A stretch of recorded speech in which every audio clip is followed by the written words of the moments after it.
യേശുക്രിസ്തുവിന്റെ വീണ്ടും വരവും പ്രവചന പഠനമെന്ന 268 ഭാഗത്തേക്ക് ഏവരെയും പ്രാർത്ഥനയോടെ ക്ഷണിച്ചുകൊള്ളുന്നു.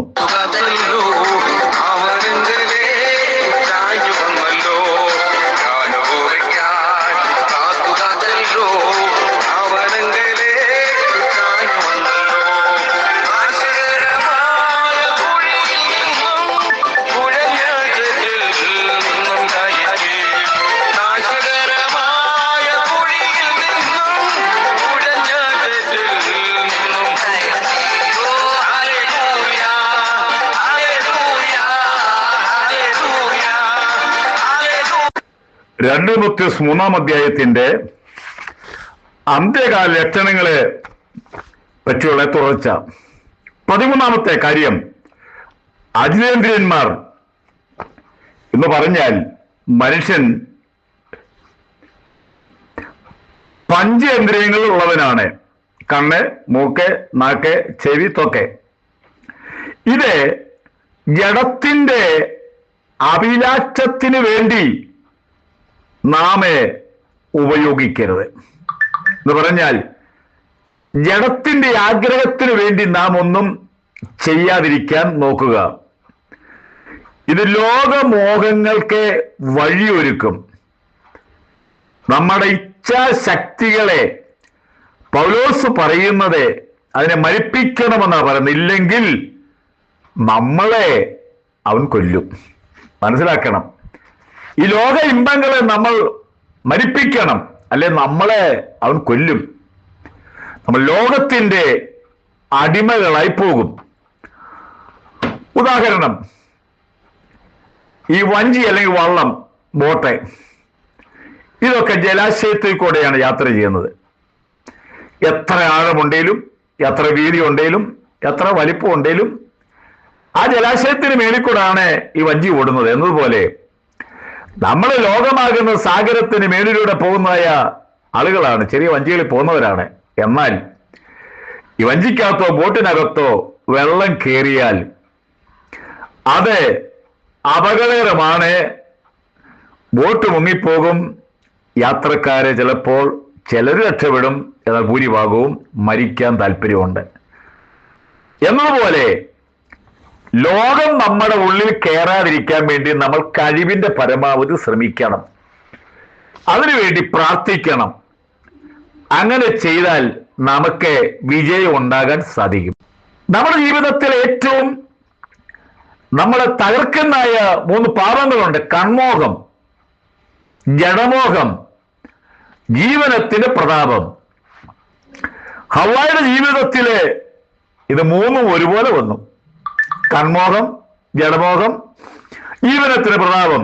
എന്ന് പറ്റി തോട്ടത്തിൽ നിന്നും, അവകാശത്തിൽ നിന്നും, അനുഗ്രഹത്തിൽ നിന്നും പുറത്തുപോയി പണിയെടുത്ത് ജീവിക്കേണ്ട സാഹചര്യം വന്നു.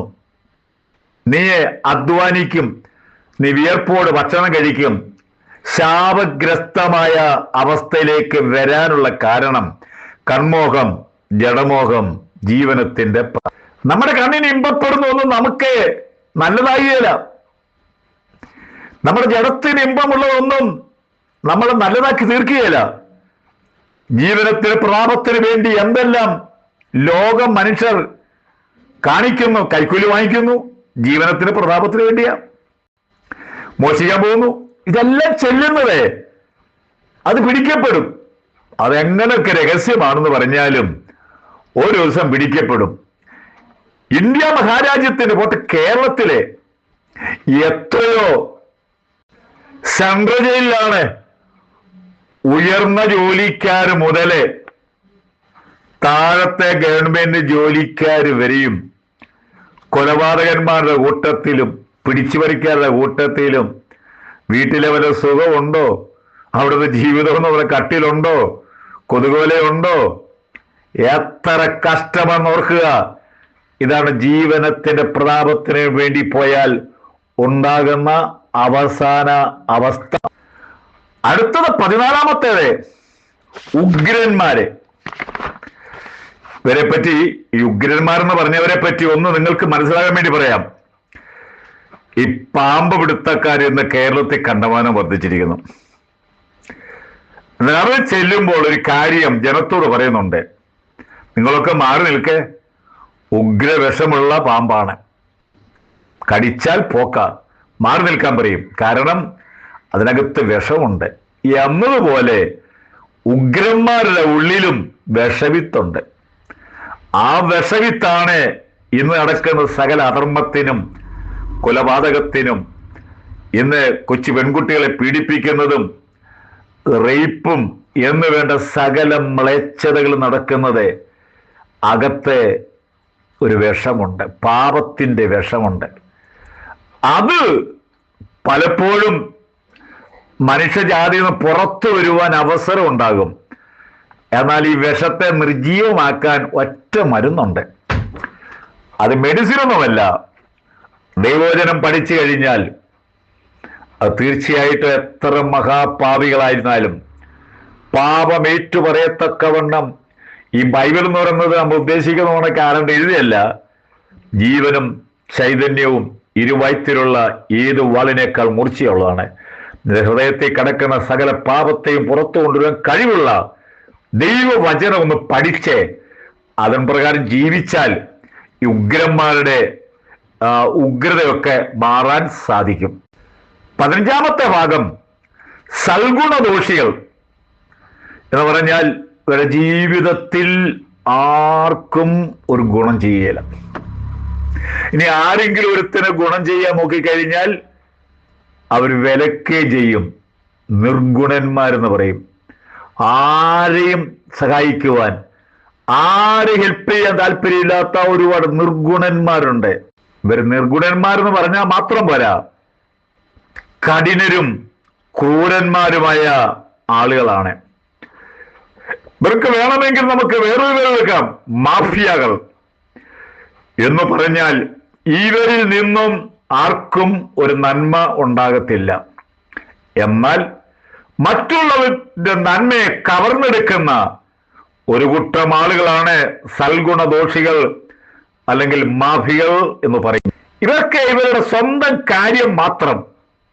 എന്നാൽ ഇവരിൽ നിന്നുണ്ടാകുന്ന തലമുറയും ഒട്ടും മോശമല്ല. അവരും ആ കുടുംബത്തിന്റെ ഗുണമൊക്കെ കാണിക്കും. ഇനിയും ഈ മേൽപ്പറഞ്ഞ തലമുറകളെ ഒരു 10-25 വർഷത്തിന് മുമ്പേ ഒന്നും അങ്ങനെ ഇല്ലായിരുന്നു. നേരെ രീതിയിൽ മാത്രമേ ഉണ്ടായിട്ടുള്ളൂ. പക്ഷെ ഇപ്പോൾ വർദ്ധിക്കാനുള്ള കാരണം എന്താണ് നമ്മൾ അന്വേഷിക്കണം. അതാണ് ഏറ്റവും പ്രധാനമായിരിക്കുന്നത്. അതിന് ബൈബിളിൽ പേര് അന്ത്യകാലം. കാലം തീരാറായി, യുഗങ്ങൾ തീരാറായി. അന്ത്യകാലത്തെ ഇത് വർദ്ധിച്ചുകൊണ്ടിരിക്കും. ഇനി എങ്ങനെയൊക്കെ പോലീസ് ഡിപ്പാർട്ട്മെന്റ് പരിശ്രമിച്ചു നോക്കിയാലും അവർക്കൊരു പരിധി ഉണ്ടല്ലോ. ഇവരുടെ എണ്ണം വർദ്ധിച്ചുകൊണ്ടിരിക്കുന്നേ ഉള്ളൂ.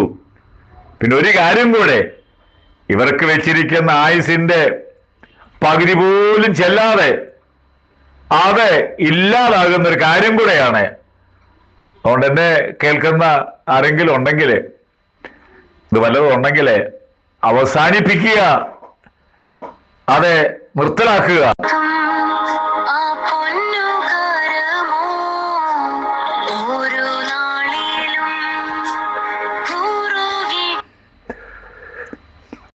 ഭാരതത്തിൽ ഒരു ഉണർവുണ്ടാകാൻ പോകുന്നു. നിങ്ങളും പ്രാർത്ഥിക്കുക. തീർച്ചയായിട്ടും ദൈവം പ്രവർത്തിക്കാൻ പോകുന്നു. ദൈവം നമ്മളെ അനുഗ്രഹിക്കട്ടെ.